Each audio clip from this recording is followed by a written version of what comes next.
Welcome back. Learn Python മലയാളത്തിൻ്റെ പുതിയൊരു ലെക്ചറിലേക്ക് സ്വാഗതം. പ്രിൻറ്റ് ഫംഗ്ഷനാണ് ഈ ലെക്ചറിൽ നമ്മൾ കാണാൻ പോകുന്നത്. പൈതണിനകത്ത് വളരെ കോമൺ ആയിട്ട് യൂസ് ചെയ്യുന്നതും ഏറ്റവും ഫണ്ടമെൻ്റൽ ആയിട്ടുള്ള ഫംഗ്ഷനാണ് പ്രിൻറ്റ് ഫംഗ്ഷൻ എന്ന് പറയുന്നത്. പ്രിൻറ്റ് എന്ന് പറയുന്ന കീവേഡ് തന്നെയാണ് നമ്മളതിന് യൂസ് ചെയ്യുക. പ്രിൻ്റ് എന്ന് കൊടുത്തിട്ട് ബ്രാക്കറ്റ് ഓപ്പൺ ചെയ്തിട്ട് കോട്ട്സിനകത്ത് നമ്മൾ സ്ട്രിങ് ആണെങ്കിൽ അതുപോലെ കൊടുക്കും, അല്ലെങ്കിൽ സാധാ പോലെ തന്നെ കൊടുക്കും.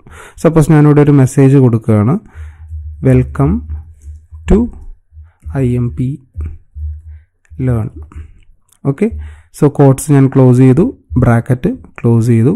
എൻ്റർ ചെയ്ത് കഴിഞ്ഞിട്ടുണ്ടെങ്കിൽ ഈ ഒരു കോട്ട്സിനകത്ത് ഞാൻ കൊടുത്ത സ്ട്രിങ് എന്താണോ ആ സ്ട്രിങ് അതുപോലെ എനിക്കിവിടെ പ്രിൻ്റായി വരികയാണ് ചെയ്യുക. ഓക്കെ, ഇതൊരു സിംഗിൾ സ്ട്രിങ് ആയിട്ടാണ് ഇവിടെ എടുത്തിട്ടുള്ളത്. ഒരു സിംഗിൾ കണ്ടന്റ് മാത്രമല്ല, മൾട്ടിപ്പിൾ കണ്ടന്റ്സ് വേണമെങ്കിലും നമുക്ക് കൊടുക്കാവുന്നതാണ്. ഇപ്പൊ സ്ട്രിങ് ആണ് നമുക്ക് മൾട്ടിപ്പിൾ ആയിട്ട് വരുന്നതെങ്കിൽ അതിനെ നമ്മൾ കോട്ട്സിനകത്തായിട്ടാണ് കൊടുക്കുക. ഇപ്പൊ സപ്പോസ് ഈ വെൽക്കം എന്ന് പറയുന്ന ആദ്യത്തെ സ്ട്രിങ്, 2 എന്ന് പറയുന്നത് നെക്സ്റ്റ് സ്ട്രിങ്, അതുപോലെ IMPLearn എന്ന് പറയുന്നത് നെക്സ്റ്റ് സ്ട്രിങ് ആയിട്ടാണെങ്കിൽ ഇങ്ങനെ സെപ്പറേറ്റ് സ്ട്രിങ് ആയിട്ട് കൊടുത്തതിന് ശേഷം കോമ വെച്ചിട്ടാണ് നമ്മളതിനെ സെപ്പറേറ്റ് ചെയ്യുക. ഓക്കെ, സോ ഇതുപോലെ കോമ വെച്ച് സെപ്പറേറ്റ് ചെയ്ത് നമ്മൾ എൻ്റർ ചെയ്താലും നമുക്ക് സെയിം റിസൾട്ട് തന്നെയാണ് ഇവിടെ കിട്ടുന്നത്. സോ ഇനി ഇതേപോലെ തന്നെ ഇതൊരു സിംഗിൾ ലൈൻ ആയതുകൊണ്ട് നമുക്ക് ഇതുപോലെ പ്രിന്റ് ആയി. നെക്സ്റ്റ് ലൈനിന് വേണം എനിക്ക് അടുത്ത മെസ്സേജ് പ്രിന്റ് ചെയ്യാൻ. സപ്പോസ് വെൽക്കം കഴിഞ്ഞതിന് ശേഷം 2 എന്ന് പറയുന്ന അടുത്ത ലൈനിൽ, ദെൻ IMPLearn എന്ന് പറയുന്ന അടുത്ത ലൈനിൽ വേണം. അങ്ങനെ വേണമെന്നുണ്ടെങ്കിൽ there is another option, /n എന്നുള്ളത് നമുക്കവിടെ ടൈപ്പ് ചെയ്ത് കൊടുത്താൽ മതി. അതേപോലെ തന്നെ അടുത്തതിന് ശേഷവും /n എന്ന് നമുക്കവിടെ ടൈപ്പ് ചെയ്ത് കൊടുത്ത് എൻ്റർ ചെയ്തിട്ടുണ്ടെങ്കിൽ വെൽക്കം കഴിഞ്ഞതിന് ശേഷം അടുത്ത ലൈനിലാണ് പ്രിന്റ് വരിക. അതിനുശേഷം അഗെയിൻ നമ്മളൊരു /n കൊടുത്തിട്ടുണ്ട്. സോ IMPLearn അടുത്ത ലൈനിലേക്കാണ് വരിക. ഇനി ഈ /n പകരം /t എന്ന് പറയുന്ന ഒരു ഓപ്ഷൻ നമുക്കുണ്ട്, ടാബ് കൊടുക്കുന്നതിന് വേണ്ടിയിട്ട്. അങ്ങനെ ചെയ്തു കഴിഞ്ഞിട്ടുണ്ടെങ്കിൽ നമുക്കിവിടെ 2ന് ശേഷം ഞാൻ /t ആണ് കൊടുത്തത്. സോ ഇവിടെ ഒരു ടാബ് സ്പേസ് ആണ് നമുക്കവിടെ കിട്ടുക. സോ ഇതുപോലെ പല രീതിയിൽ നമുക്ക് പ്രിന്റ് ഫങ്ഷൻസ് മാനിപ്പുലേറ്റ് ചെയ്യാവുന്നതാണ്. അതുപോലെ തന്നെ സപ്പോസ് സം എന്ന് പറയുന്ന ഒരു വേരിയബിൾ ഞാൻ ഇവിടെ കൊടുക്കുകയാണ്, 7+3. ഓക്കെ, സോ ഇവിടെ നോക്കിയാൽ സമ്മിൽ 10 എന്ന് പറയുന്ന ഒരു വാല്യൂ ആണ് സേവ് ആയിട്ടുള്ളത്. ഇനി ഈ 10 എന്ന് പറയുന്നത് വേണമെങ്കിൽ നമുക്ക് പ്രിന്റിൽ കോൾ ചെയ്യാം. സോ പ്രിന്റ് സം എന്ന് നമ്മളവിടെ കൊടുത്താൽ മതി. ആ വേരിയബിൾ എന്താണോ അത് നമ്മൾ ഇതുപോലെ കൊടുക്കുക. ഈ സം എന്ന് കൊടുത്തു കഴിഞ്ഞിട്ടുണ്ടെങ്കിൽ നമുക്ക് ആ വാല്യൂ 10 ആണ് പ്രിന്റ് ആവുക. പക്ഷെ അതേ സമയത്ത് ഈ സമ്മിൽ നമ്മൾ കോട്ട്സിനകത്ത് കൊടുക്കുകയാണെങ്കിൽ അതൊരു സ്ട്രിങ് ആയിട്ടാണ് എടുക്കുക. സോ സം എന്ന് പറയുന്ന ആ ഒരു സ്ട്രിങ് ആയിരിക്കും നമുക്കവിടെ പ്രിന്റ് ആവുക. അതുപോലെ ബ്രാക്കറ്റ് കൊടുക്കാതെയാണ് ഞാൻ സമ്മ് കൊടുക്കുന്നതെങ്കിൽ ആ സമ്മ് എന്ന് പറയുന്ന വേരിയബിളിനകത്ത് എന്ത് വാല്യൂ ആണോ ഉള്ളത് അതായിരിക്കും നമുക്ക് പ്രിന്റ് ആയിട്ട് വരിക.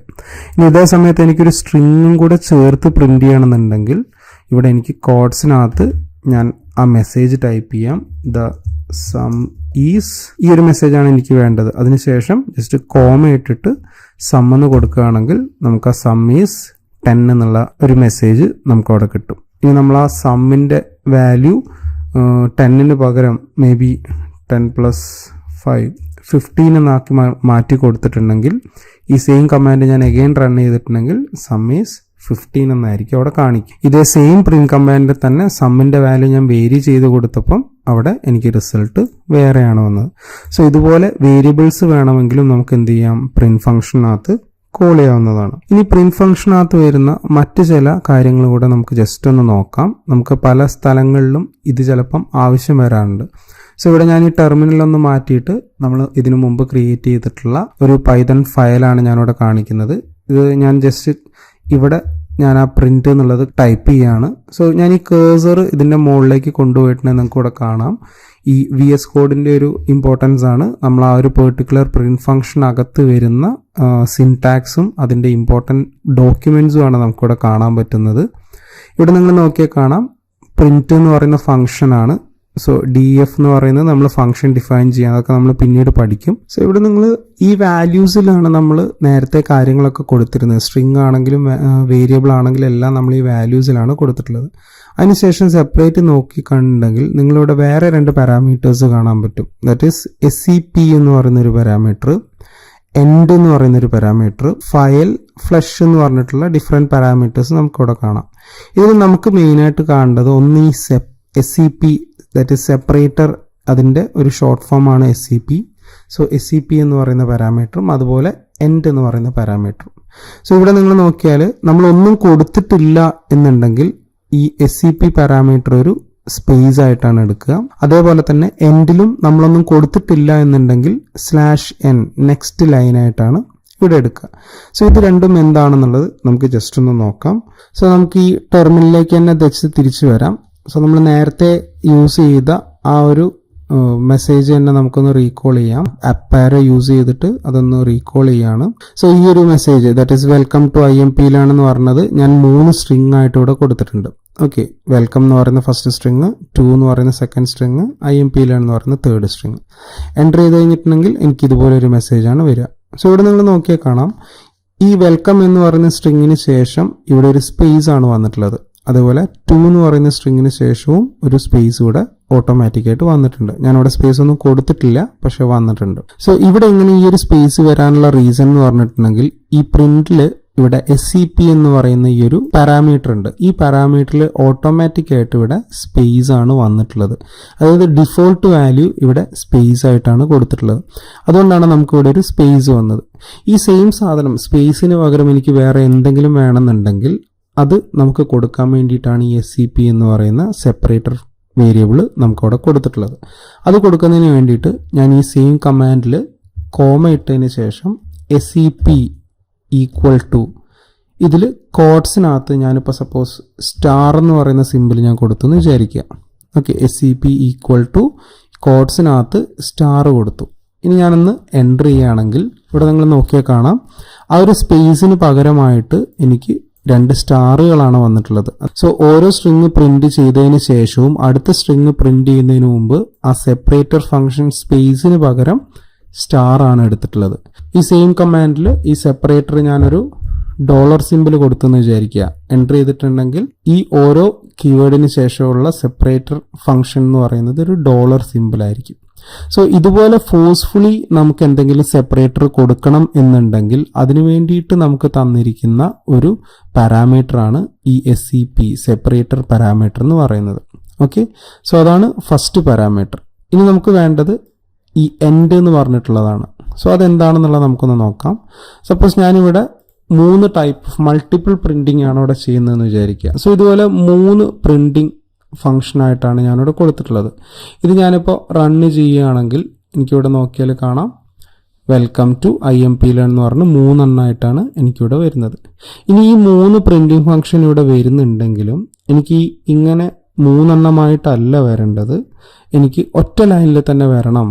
അങ്ങനെ ഉണ്ടെങ്കിൽ അത് എങ്ങനെ ചെയ്യുന്നുള്ളത് നമുക്കൊന്ന് നോക്കാം. സോ ഞാനിവിടെ എൻ്റെ കേഴ്സർ ഈ പ്രിന്റ് ഫംഗ്ഷനിലേക്ക് കൊണ്ടുപോയിട്ടുണ്ടെങ്കിൽ നമുക്കിവിടെ കാണാം എൻഡ് എന്ന് പറയുന്നതിൻ്റെ അവിടെ ഈ /n എന്ന് പറയുന്നതാണ് ഡിഫോൾട്ട് ഫംഗ്ഷനായിട്ട് വരും. ഈ എൻഡ് എന്ന് പറയുന്ന പാരാമീറ്ററിലേക്ക് നമ്മളൊന്നും കൊടുത്തിട്ടില്ല എന്നുണ്ടെങ്കിൽ അത് ഓട്ടോമാറ്റിക്കായിട്ട് നെക്സ്റ്റ് ലൈനായിട്ടാണ് കൺസിഡർ ചെയ്യുക. ദാറ്റ് മീൻസ് ഈ വെൽക്കം എന്ന് പറയുന്നത് സാധനം പ്രിന്റ് ചെയ്ത് കഴിഞ്ഞിട്ടുണ്ടെങ്കിൽ നെക്സ്റ്റ് ലൈനിലേക്ക് പോകണം എന്നുള്ളത് ഡിഫോൾട്ട് നമ്മൾ ഈ ലൈനിൽ പറഞ്ഞു കൊടുക്കുന്നുണ്ട്. അതിന് പകരം ഞാനിവിടെ കോമ ഇട്ടിട്ട് എൻഡ് ഈക്വൽ ടു എന്ന് കൊടുത്തതിന് ശേഷം കോഡ്സിനകത്ത് /t കൊടുത്തു എന്ന് വിചാരിക്കാം. ദാറ്റ് മീൻസ് ടാബ് സ്പേസ് കൊടുക്കുക എന്നുള്ളതാണ്. ഇനി ഞാനിതൊന്ന് റൺ ചെയ്ത് നോക്കിയിട്ടുണ്ടെങ്കിൽ നമുക്കവിടെ കാണാം ഈ വെൽക്കം കഴിഞ്ഞതിന് ശേഷം അത് നെക്സ്റ്റ് ലൈനിലേക്ക് പോയിട്ടില്ല, ഒരു ടാബ് സ്പേസ് മാത്രമാണ് അവിടെ കൊടുത്തിട്ടുള്ളത്. ഇവിടെ 2ൽ ഞാൻ ആ എൻഡ് ഫംഗ്ഷൻ കൊടുക്കാതിരുന്നുകൊണ്ടാണ് ഇത് നെക്സ്റ്റ് ലൈനിലേക്ക് പോയത്. അവിടെയും എൻഡ് ഈക്വൽ ടു അതും കോഡ്സിനകത്ത് /t എന്ന് കൊടുത്തിട്ട് ഞാനത് സേവ് ചെയ്ത് ഒന്ന് റൺ ചെയ്യുകയാണെങ്കിൽ നമുക്കവിടെ നോക്കിയാൽ കാണാം അതും ഒരൊറ്റ ലൈനിലേക്ക് വന്നിട്ടുണ്ട്. ഓക്കെ, സോ ഇതുപോലെ നമുക്ക് എൻഡ് ഓരോ പ്രിന്റ് കഴിഞ്ഞാലും അവസാനം എനിക്ക് എന്ത് വരണം, ഇവിടെ /tക്ക് പകരം സപ്പോസ് ഞാൻ ആംബസൻ സിമ്പിൾ കൊടുത്തെന്ന് വിചാരിക്കുക. എൻ്റർ ചെയ്ത് കഴിഞ്ഞിട്ടുണ്ടെങ്കിൽ എനിക്ക് വെൽക്കം കഴിഞ്ഞതിന് ശേഷം ഇവിടെ ആ സ്പേസിന് പകരം ആംബസൻ സിമ്പിളാണ് വന്നിട്ടുള്ളത്. അതുപോലെ ഇവിടെ എനിക്ക് ഞാൻ സ്റ്റാർ സിമ്പിൾ കൊടുത്തെന്ന് വിചാരിക്കുക. റൺ ചെയ്ത് നോക്കിയിട്ടുണ്ടെങ്കിൽ ഇവിടെ നിങ്ങൾ നോക്കിയാൽ കാണാം വെൽക്കം ഇവിടെ ആംബസൻറ്റ് വന്നിട്ടുണ്ട്, ഇവിടെ സ്റ്റാർ വന്നിട്ടുണ്ട്. സോ ഒരു പ്രിന്റ് ഫംഗ്ഷൻ കഴിഞ്ഞതിന് ശേഷം എന്താണ് സംഭവിക്കേണ്ടത് എന്നുള്ളത് വേണമെങ്കിൽ നമുക്കിതുപോലെ എൻഡ് എന്ന് പറയുന്ന പാരാമീറ്റർ ത്രൂ കൊടുക്കാവുന്നതാണ്. അതുപോലെ തന്നെ പിന്നീട് വരുന്ന സാധനങ്ങളാണ് ഫയല്, ഫ്ലഷ് എന്നൊക്കെ പറയുന്നത്. അത് നമുക്ക് കുറച്ചുകൂടെ ഹയർ എൻഡിലേക്ക് വരുന്ന സമയത്ത് ഫയൽ സേവിങ്ങിന്റെ സമയത്തൊക്കെ നമ്മൾ യൂസ് ചെയ്യുന്ന സാധനങ്ങളാണ്. അത്യാവശ്യമായിട്ട് നമ്മൾ പറഞ്ഞിരിക്കേണ്ടത് ഈ സെപ്പറേറ്റ് വേരിയബിളും അതുപോലെ എൻഡ് വേരിയബിളുമാണ്. സോ ഇതാണ് പ്രിന്റ് ഫംഗ്ഷൻ എന്ന് പറയുന്നത്. ഓക്കെ, സോ ഇത്രയാണ് നമുക്ക് ആ മെയിൻ ആയിട്ട് പ്രിന്റ് ഫംഗ്ഷനകത്ത് വരേണ്ടത്. പിന്നീട് നമുക്ക് വരാൻ ചാൻസ് ഉള്ള മറ്റൊരു കാര്യമാണ് ട്രിപ്പിൾ കോട്ട്സ് എന്ന് പറയുന്നത്. സപ്പോസ് ഞാനിത് പൈതണിനകത്തേക്കൊന്ന് കയറുകയാണ്. സപ്പോസ് ഞാനിവിടെ പ്രിന്റ് ഫംഗ്ഷനകത്ത് ദിസ് ഈസ് എ മെസ്സേജ് എന്നുള്ള ഒരു മെസ്സേജാണ് കൊടുത്തിട്ടുള്ളത്. ഇനി ഈ ഒരു സാധനത്തിൽ ഈ എ എന്ന് പറയുന്നതിൽ എനിക്കൊരു കോട്ട്സ് കൊടുക്കണം എന്ന് വിചാരിക്കുക. ദാറ്റ് മീൻസ് ഈ എ എന്ന് എൻ്റെ ആക്ച്വൽ മെസ്സേജിൽ ഈ എക്ക് മുമ്പിലും ലാസ്റ്റിലും എനിക്കൊരു കോട്ട്സ് വേണം. പക്ഷെ ഇത് ഞാൻ എൻ്റർ ചെയ്തിട്ടുണ്ടെങ്കിൽ എനിക്കിവിടെ എററാണ് വരിക. ആ കോട്ട്സ് എന്ന് പറയുന്നത് പൈതൺ എന്താണ്, അതൊരു സ്ട്രിങ് ആയിട്ട് കൺസിഡർ ചെയ്യണം. സോ ഇത്രയും ഒരു സ്ട്രിങ് ആയിട്ട് എടുക്കും. അതിനുശേഷം അടുത്തത് എ എന്ന് പറയുന്ന ഒരു കമാൻഡാണ് വരുന്നത്. അങ്ങനെ വരുന്ന സമയത്ത് പൈതണിന് മനസ്സിലാവുന്നില്ല എന്താണ് അവിടെ ചെയ്യേണ്ടതെന്നുള്ളത്. ഇങ്ങനെ വരുന്ന സന്ദർഭങ്ങളിൽ നമുക്ക് മെസ്സേജസ് ഇതുപോലെ കോട്ട്സുകൾ നമുക്ക് വേണം എന്നുണ്ടെങ്കിൽ ഡബിൾ കോട്ട്സ് നമുക്കിവിടെ ഇങ്ങനെ കൊടുക്കാവുന്നതാണ്. ഇപ്പൊ നോക്കിയിട്ടുണ്ടെങ്കിൽ ഇവിടെ നമുക്ക് ഡബിൾ കോട്ട്സിൽ എ എന്ന് കാണുന്നുണ്ട്. ഇങ്ങനെ നമുക്ക് പ്രിന്റ് ചെയ്യാം. ഇതെല്ലാം നമുക്ക് സിംഗിൾ കോട്ട്സ് തന്നെ വേണം എന്നുണ്ടെങ്കിൽ ദിസ് ഈസ് ഈ കോട്ട്സിന്റെ അവിടെ നമ്മൾ ചെയ്യേണ്ടത് / കോട്ട്സ് കൊടുക്കുക. അതുപോലെ തന്നെ അഗെയിൻ / കോട്ട്സ് കൊടുക്കുക. എൻ്റർ ചെയ്തിട്ടുണ്ടെങ്കിൽ നമുക്ക് നമ്മുടെ മെസ്സേജിൽ ആ കോട്ട്സ് ഇതുപോലെ കാണാൻ പറ്റും. സോ ഇതുപോലെ മെസ്സേജിനകത്ത് മൾട്ടിപ്പിൾ മാനിപ്പുലേഷൻസ് നമുക്ക് പോസിബിൾ ആണ്. ദെൻ ഇതേപോലെ തന്നെ നമുക്ക് ട്രിപ്പിൾ കോട്ട്സ് യൂസ് ചെയ്ത് നമുക്ക് ചെയ്യാവുന്നതാണ്. ഇതേ സാധനം ചെയ്യുന്നതിന് പകരം നമ്മൾ ഈ മെസ്സേജ് ടൈപ്പ് ചെയ്ത സമയത്ത് നമുക്ക് എറർ വന്നിട്ടുണ്ടായിരുന്നു.